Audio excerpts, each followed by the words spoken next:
one definite in this world, one absolute. The human body is always adapting. Always. If you repeatedly lift, it adapts. If you repeatedly sit, it adapts. If you repeatedly move with confidence, it adapts. And if you repeatedly move with fear, it adapts to that too. What most people call aging is often, in fact, most of the time, it's adaptation.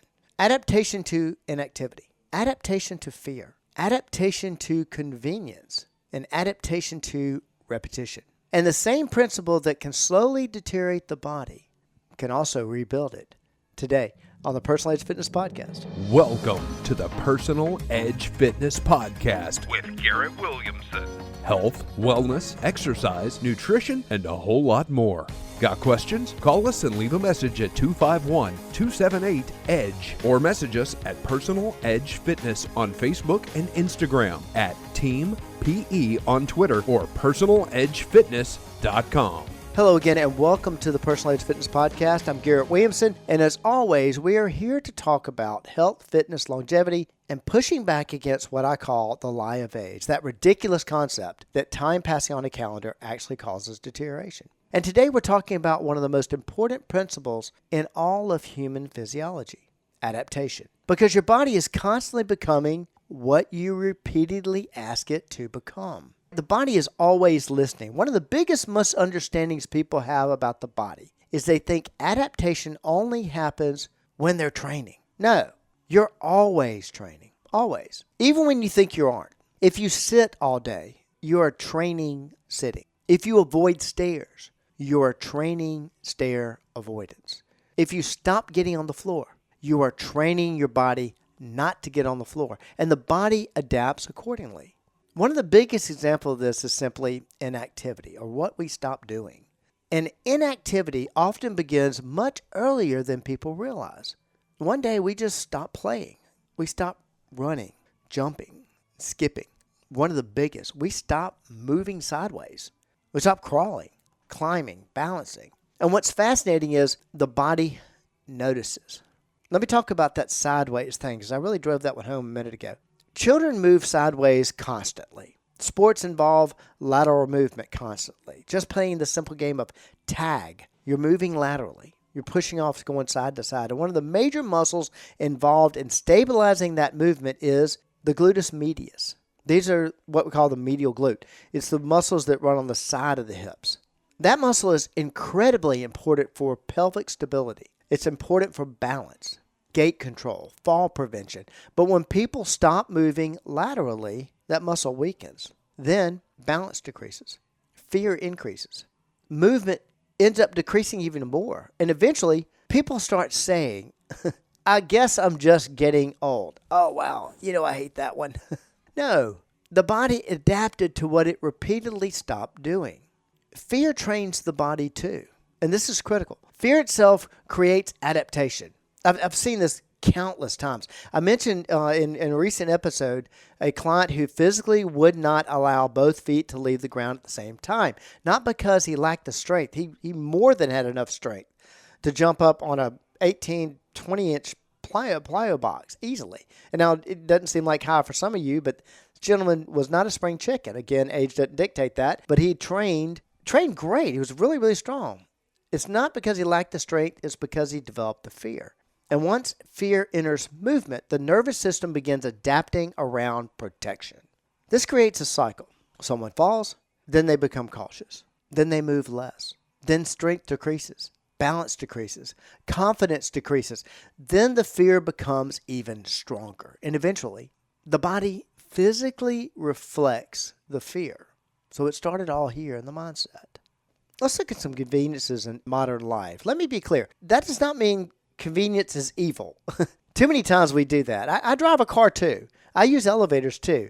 This is not about rejecting modern life. It's about understanding that modern life dramatically reduces activity unless we deliberately replace it. Because modern society pushes us toward less movement, less labor, less walking, less carrying, less challenge. And the body adapts downward.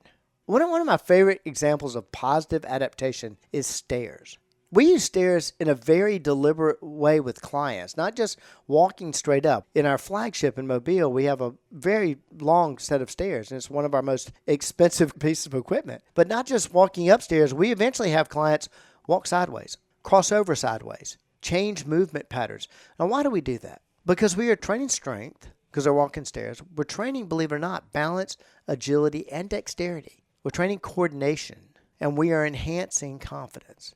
And this is where people typically misunderstand balance. Balance does not start in the feet. In fact, it doesn't start physically. Balance starts in the nervous system. It starts in the brain. Those neural pathways in the cerebellum adapt through repetition. Like a road. A dirt road becomes, the more you run through it, becomes a more smoother road. And in the neural pathways, when you're unbalanced as a toddler, it's a dirt road in the neural pathways, then it becomes a 2-lane paved road, 4-lane highway, an 8-lane super highway. When you're 18, you're running around, you're doing all the things. The more the body practices coordinated movement, the more efficient and confident it becomes. And the better those neural pathways get. And honestly, if I could give someone only one thing physically, I might choose confidence. Because confidence changes everything. Once someone regains confidence, they move more. They explore more. They try more. They become more active because they're not fearing every single step. And that increased activity creates even more positive adaptation. You can train weakness. That's what's happening with us. People think weakness simply appears, but it's actually trained.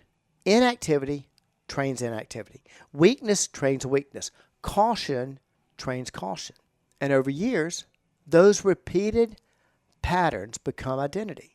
Keep in mind, folks, nothing happens spontaneously. One of the things that frustrates me most is when people describe deterioration as though it just appeared out of nowhere. But almost nothing in the human body happens spontaneously. Something caused it. Something repeated it. Something reinforced it. The body responds to stimulus, always. One of my favorite examples of positive adaptation involved a gentleman who had become extremely dependent on a walker. And eventually, he began standing up from his couch repeatedly as part of his training. Now, to many people, that sounds incredibly simple, but to him, that represented freedom. And eventually, his wife looked at him one day and said, "You're moving around the house without the walker." He hadn't even realized it himself. That's adaptation. The same principle that creates deterioration can create restoration. That's what gives me so much hope for people, because if the body adapted downward, which is exactly what it does, then it too can adjust upward. Keep in mind, no matter what you're doing, positive or negative, the body is always adapting, always listening, always responding. And what people mistakenly call aging is often the accumulated effect of repeated inactivity, repeated fear, repeated convenience, and repeated limitation. But the beautiful truth is, the same body that adapted to weakness can adapt to strength. The same body that adapted to fear can adapt to confidence. And helping people rebuild that confidence, movement, and capability is just one more way we help you reach your level of wellness. Thanks for listening to the Personal Edge Fitness Podcast with Garrett Williamson. Subscribe now and be a part of the show by calling 251-278-EDGE or message us on Facebook and Instagram at Personal Edge Fitness or at Team PE on Twitter, and visit us at personaledgefitness.com. Did you know only 22% of 8th graders are proficient in civics? It's a statistic that affects all our futures. But Alabama's Liberty Learning Foundation is changing the headlines. We partner with schools to go beyond the textbook, teaching civics, character, and financial literacy in a way that empowers students to make a real impact in their own communities. Help Liberty Learning Foundation build the leaders Alabama needs. Join the movement today at libertylearning.org.